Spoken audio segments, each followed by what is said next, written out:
Altitude Infra, podcast à la vitesse des idées. Philippe Legrand, bonjour. Bonjour Sébastien Cotte. Vous êtes le président d'Infranum, la fédération des acteurs des infrastructures numériques. Plus de 250 entreprises, je crois, fédérées au sein de cette association professionnelle. Et ce sont les acteurs qui aujourd'hui, partout en France, dans les territoires non métropolitains, mais on y reviendra, déploient le très haut débit, et notamment en fibre optique.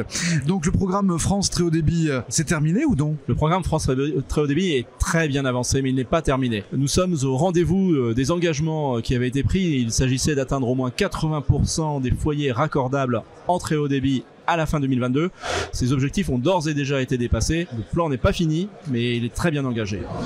Alors vous le dites, effectivement, raccordable, c'est quoi la différence entre je suis raccordable à la fibre et j'ai la fibre? Être raccordable, c'est avoir la capacité à souscrire une offre commerciale auprès de l'un des opérateurs qui commercialisent les offres partout en France. Et cette capacité à être raccordable ne veut pas dire que vous êtes raccordé. Vous êtes raccordé le jour où effectivement la fibre arrive dans votre maison et que vous pouvez bénéficier du meilleur du très haut débit. Alors on est actuellement aux universités du très haut débit, organisé par Infranum. On est sur le stand de Haute-Garonne Numérique avec son délégataire Altitude Infra. Je vais expliquer. Haute-Garonne Numérique amène la fibre dans les foyers et après les gens se voient proposer des offres soit par Bouygues, Free, Orange et SFR.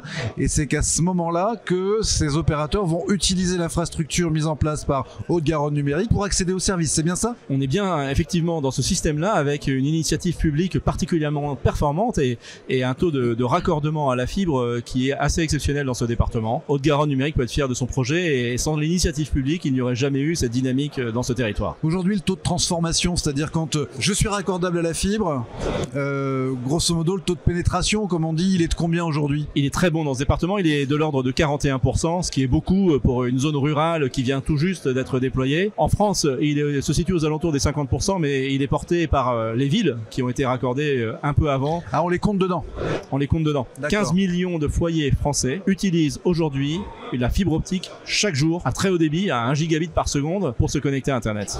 Et je me suis laissé dire que l'an dernier, le secteur avait connu une bascule puisque depuis l'an dernier, il y a, je crois, plus d'abonnés à la fibre qu'au cuivre, qu'à la DSL. Effectivement, la migration du cuivre vers la fibre s'accélère et place d'ailleurs notre pays en tête, et largement en tête au niveau européen, puisque 4 millions de Français, 4 millions de foyers français l'an dernier se sont raccordés effectivement à la fibre, là où en Allemagne, il n'y en a pas eu la moitié. Alors qu'est-ce qu'il va falloir faire maintenant, puisqu'on l'a compris, bon, c'est pas fini, c'est en passe de l'être, mais on entend parler ça et là d'histoires de raccordement complexe, de raccordement long, d'inquiétude aussi sur la pérennité de ces installations, leur maintenance. Alors qu'est-ce qu'il va falloir faire dans un temps relativement court pour garantir d'une part l'égalité des Français devant le très haut débit et puis aussi la permanence de cette ressource sur laquelle les territoires comptent bien s'appuyer? On a une devise chez Infranum qui est égalité, pérennité, solidarité.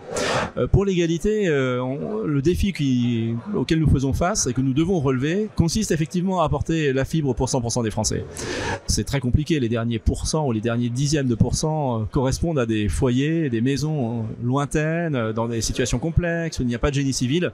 Ceux-là seront très difficiles à aller chercher. En attendant qu'on les raccorde, bien entendu, il y a les technologies alternatives et en Haute-Garonne, le projet comprend aussi cette dynamique-là, mais il faut réussir à aller jusqu'au bout de l'ambition. Ce premier défi de l'égalité impose de trouver de nouvelles techniques et de nouveaux modèles de déploiement avec peut-être des financements complémentaires. La pérennité, c'est le fait que nous avons déployé un réseau extrêmement rapidement. Un réseau qui est parfois aérien et qui pourrait être sensible à des tempêtes ou des aléas climatiques. Il nous faut sécuriser cela et nous nous donnons 10 ans à partir de l'achèvement du plan, c'est-à-dire à partir de 2025, pour réussir à faire en sorte que notre réseau résiste à ces aléas et même à des actes de vandalisme. La pérennité, c'est donc ça, c'est de faire en sorte que le réseau soit résistant. Et enfin, la solidarité, c'est de trouver durablement les modèles économiques d'exploitation des réseaux, y compris dans les zones les plus rurales, pour que, dans la durée, ces réseaux puissent subsister. Juste avant vous, Victor Denouvion, le président de Haute-Garonne Numérique, évoquait sur cette question du financement l'attente de l'activation du fonds d'aménagement numérique des territoires, un serpent de mer. C'est toujours d'actualité ou pas? Oui, il y a plusieurs modèles qui sont envisagés. Un modèle d'intervention nationale avec un investissement investisseurs privés, un modèle de péréquation à l'aide d'un fonds d'aménagement numérique du territoire, et puis peut-être aussi une action par la régulation sur les tarifs. Rien n'est décidé et il n'est pas improbable qu'on s'oriente vers une combinaison de ces trois facteurs. En tout cas, il faudra trouver la bonne formule, le bon remède pour assurer effectivement la réponse à ces enjeux-là. France Très Haut Débit, c'est une impulsion gouvernementale en 2013. Est-ce que ce nouveau gouvernement, on a entendu Jean-Noël Barrot ce matin, on a entendu Christophe Béchu qui était certes à distance mais présent et qui voulait être présent à ces universités du Très Haut Débit. Vous pensez qu'ils vont faire le job? Est-ce que vous les sentez capables d'aller au bout de ce truc-là et puis peut-être de porter la notion de service universel?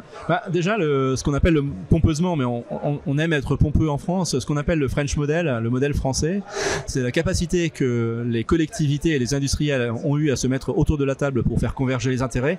Tout ça avec des règles du jeu et même un petit financement, petit et peut-être injuste, un financement de l'État à la contribution de tout ça. Bon, n'oublions pas quand même que à la fin, 70% des investissements sont privés et 30% publics, en additionnant les collectivités et l'État. Toutefois, cette capacité que nous avons eu à nous mettre ensemble est la clé du succès du plan France Très Haut Débit. Donc l'État a toujours été à la hauteur des enjeux et nous avons entendu ce matin Jean-Noël Barrot, notre ministre des Télécommunications, particulièrement concerné, impliqué, offensif. Moi, j'ai trouvé que ses orientations étaient claires et qu'il ne fuyait pas sa responsabilité. Donc oui, j'ai envie de vous dire que je suis confiant pour l'avenir, mais il ne reste plus qu'à le démontrer. Les preuves d'amour n'engagent que ceux qui le reçoivent. Et ce fameux service universel, c'est un horizon crédible? Alors aujourd'hui, nous n'avons plus de service universel. C'est ça. Depuis un an au moins, nous vivons sans service universel, ce qui est assez anormal, paradoxal, et Orange l'assure comme il peut et sur ses fonds propres. C'est pas une situation qui peut durer. Le service universel doit être relancé. Et en effet, c'est un sujet d'actualité pour que dès le 1er janvier de l'année prochaine, on en dispose. On arrive à la fin de cet entretien. Le gimmick, la manière de conclure à la vitesse des idées, le podcast d'Altitude Infra, c'est de vous demander votre idée. Alors votre idée, c'est un propos libre, une urgence, quelque chose qu'il faut prendre en compte dès maintenant. Je répondrai sur le conjoncturel et le structurel. Le conjoncturel, c'est assurer la continuité de la filière. On a tiré une alerte rouge ce matin.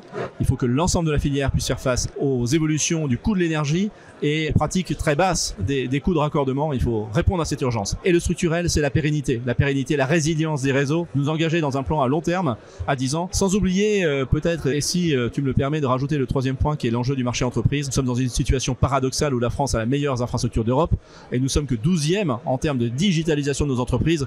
On voit bien qu'il y a un vrai problème. J'ai eu l'occasion d'interpeller la présidente de l'ARCEP à ce sujet tout à l'heure et il faut absolument maintenir le cap pour que la concurrence se développe et que nos entreprises bénéficient du meilleur des services. Philippe Legrand, président d'Infranum, merci beaucoup et à bientôt. Merci, au revoir.